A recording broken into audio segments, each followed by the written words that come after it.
as though that this is kind of just an overall trend that's across the neurospectrum? Because I mean, you see a lot of people, a lot of trials that go on are conducted more real world trials or that are after previously FDA approved drugs. So do you feel as though this is just an overall theme, or is this something specific towards the Alzheimer's area?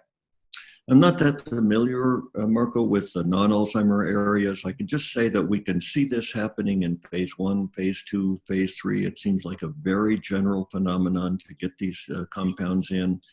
And I would say that I think they'll have a special role in Alzheimer's disease drug development. It's hard to generate intellectual property around some of these drugs, and therefore commercial sponsors are less likely to take repurposed compounds ahead.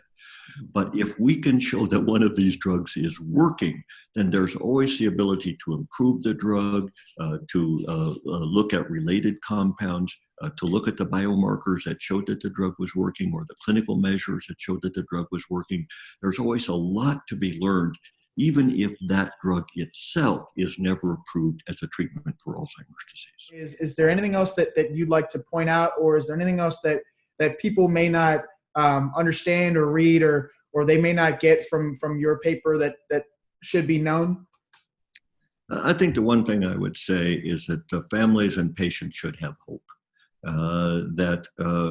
There's a lot of headlines around failed drugs, but we're making steady progress in the development of drugs and how to develop them better. We've got lead compounds that are extremely promising right now.